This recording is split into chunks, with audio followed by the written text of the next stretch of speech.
ஸ்ரீ மகாகுரப்யோ நமः. ஹரிஹி ஓம். சதாசிவசமாரம்பாம் சங்கராச்சார்யமத்யமாம் அஸ்மதாச்சார்யபர்யந்தாம் வந்தே குருபரம்பராம். ஜெம் டிவியின் நண்பர்களுக்கு எனது வணக்கங்கள். இன்றைய நாள் அனைவருக்கும் இனிய நாளாக அமைய எல்லாம் வல்ல இறைவனை வேண்டி இன்றைய எம்மதமும் நம்மதமே நிகழ்ச்சிக்கு செல்வோம். இன்னைக்கு நம்ம ஸ்ரீமத் பகவத்கீதையிலிருந்து ஒரு ஸ்லோகத்தை விரிவான விளக்கத்துடன் பார்ப்போம். தம் வித்யா துக்க சம்யோகம் வியோகம் யோக சஞ்ஞிதம் சநிச்சயேன யோக்தவ்யோ யோகோ நிர்விண்ண சேதசா. இந்த ஸ்லோகம் ஸ்ரீமத் பகவத்கீதையின் 6வது அத்தியாயமான தியான யோகத்தின் 23வது ஸ்லோகம். இந்த ஸ்லோகத்தில் நம்ம கிருஷ்ணர் அர்ஜுனனை பார்த்து சொல்ற விஷயம் என்ன என்றால், தியான யோகம் என்றால் முக்கியமாக என்ன என்று தெரியுமா, தியான யோகத்திற்கான டெஃபினிஷன் தெரியுமா அர்ஜுனா என்று கேட்டு அந்த டெஃபினிஷனையும் அதற்கான அந்த பொருளையும் இந்த இடத்தில் சொல்றார் நம்ம கிருஷ்ணர். தியான யோகம் என்றால் இதுதான் என்று அழகாக கிருஷ்ணர் இந்த ஸ்லோகத்தில் நமக்கு காட்டுறார் என்றுதான் சொல்லணும். அப்போ நம்ம கிருஷ்ணர் சொல்ற விஷயம் என்ன என்றால், தம் வித்யா துக்க சம்யோகம் வியோகம் யோக சஞ்ஞிதம். தம் வித்யாத், நீ இதை அறிந்து கொள் அர்ஜுனா என்று சொல்லி, துக்க சம்யோகம் வியோகம், துக்க சம்யோகம், துக்கம் என்றாலே துக்கம், சோகம், கவலை, கஷ்டம் இதெல்லாம் பொருள். சம்யோகம் என்றால் துக்கத்துடன் சம்பந்தப்பட்டது என்று அர்த்தம். நம்ம மனம் துக்கத்தோடு சம்பந்தப்பட்டிருந்தது என்றால் அதுக்கு தான் துக்க சம்யோகம் என்று பெயர். நம்ம மனமும் அந்த துக்கமும் ஒரு கனெக்ஷனை, ஒரு பாண்டை ஃபார்ம் பண்ணிடுச்சுன்னா அதுதான் துக்க சம்யோகம் என்று பெயர். துக்க சம்யோகம் வியோகம், அந்த சம்யோகத்தை அந்த சம்பந்தத்தை அறுப்பது யோக சம்ஹிதம்.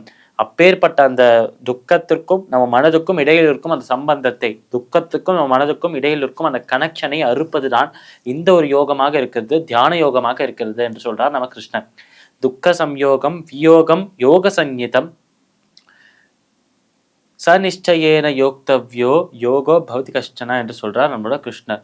சநிச்சயேன யோக்தவ்யோ, அதாவது இந்த இடத்தில் நிச்சயமாக நீ கர்மயோகத்தை பின்பற்ற வேண்டும் என்று சொல்லிட்டு யோக நிர்விண்ண சேதசா என்று சொல்றார் நம்ம கிருஷ்ணர். எந்த ஒரு பயமும் படாமல், எந்த ஒரு தயக்கமும் இல்லாமல், முழு மனதோடு முழு ஸ்ரத்தையோடு பக்தி ஸ்ரத்தையோடு இந்த தியான யோகத்தை நீ பின்பற்ற வேண்டும் அர்ஜுனா என்று சொல்றார்.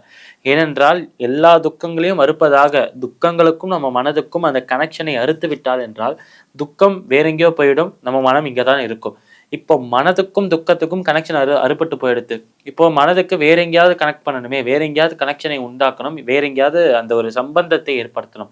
அப்படி துக்கத்தோடு இருந்த அந்த சம்பந்தத்தை அறுத்து விட்டதால் இப்போ மனமும் அந்த இறைவனும் சம்பந்தத்தை ஏற்படுத்தி கொள்வார்கள். அந்த இறைவனை நம்ம மனதுக்குள்ள ரொம்ப ஸ்திரமாக பதித்து வைத்தோம் என்றால், அவர் நினைவிலேயே எப்பவும் ஊறி போயிருந்தோம் என்றால், எந்த ஒரு செயலை செய்தாலும் அது சின்ன சின்ன செயலேருந்து பெரிய செயல் வரைக்கும், பெரிய விஷயங்கள் வரைக்கும் எதை செய்தாலும் அந்த இறைவனை நம்ம மனதில் வைத்துக்கொண்டு செய்தோம் என்றால், நாமும் அதில் கடினமான உழைப்பை செலுத்தி நம்ம உழைப்புக்கு ஏற்ற மாதிரி பலனை அவர் அளிப்பார் என்று சொல்லி, அந்த பலன் கிட்டிய உடனேயே அந்த பலனை அவரிடம் சமர்ப்பித்தோம் என்றால், இது எல்லாத்தையுமே செய்து கர்மயோகத்தின் சாரமாக இது எல்லாத்தையுமே செய்தோம் என்றால் நிச்சயமாக நாம் செய்யும் செயல்லையும் நமக்கு வெற்றி கிடைக்கும். அந்த ஒரு வெற்றியிலிருந்து புகழும் கிடைக்கும். ஆனால் கிடைக்கும் இந்த வெற்றியையும் புகழையும் எப்படி அனுபவிக்கிறோம் என்பதை பொறுத்துதான் ஒரு யோகியா இல்லை சாதாரண மனிதனா என்பது நமக்கு வேறுபாடு தெரியும். அந்த கிடைக்கும் வெற்றியையும் புகழும், எல்லாம் புகழும் இறைவனுக்கே என்று அவருக்கே யார் சமர்ப்பிக்கிறாரோ அவர் கர்மயோகியாக இருக்கிறார். அவருக்கு மோட்ச முக்தி என்பது நிச்சயமாக கிடைச்சிடும்.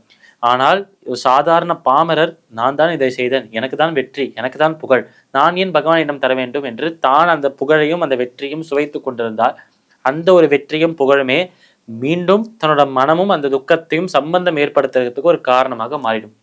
அதனால இதுலேயும் தெரியாது, நாம் செய்யும் அந்த செயல்லேருந்து வரும் அந்த பலனை நாம் ஏத்துண்டு நான் தான் கர்த்தா, அகம் கர்த்தா என்ற அந்த அகங்காரத்தை வைத்து கொண்டோம், அகங்காரத்தோடு சுத்தினோம், அகந்தையோடு இருந்தோம் என்றால் அந்த துக்கத்தோடு நம்ம மனதுக்கு ஒரு சம்பந்தம் ஏற்படும். அந்த துக்கமும் மனமும் எப்படி சம்பந்தத்தை ஏற்படுத்துகிறதோ அப்பொழுதே அந்த இறைவன் நம் மனதை விட்டு விலகி விடுகிறார் என்றுதான் சொல்லணும் இந்த இடத்தில். அதனால் கிருஷ்ணர் அழகாக துக்கத்தை அறுப்பதற்காக, துக்கமும் மனமும் சம்பந்தப்படாமல் அந்த துக்கத்தை அறுத்து, துக்கத்தை அழுத்து நம்ம மனதை ஆனந்தப்படுத்தி அந்த இறைவனிலேயே லயித்து வைத்திருக்கும் ஒரு யோகமாக தான் தியான யோகம் இருக்கிறது என்று சொல்றார் நம்ம கிருஷ்ணன். பகவத்கீதையின் 6வது அத்தியாயமான தியான யோகத்தின் 23வது ஸ்லோகத்திற்குண்டான விளக்கம் இதுவே. மீண்டும் நாளை சந்திப்போம். நன்றி, வணக்கம்.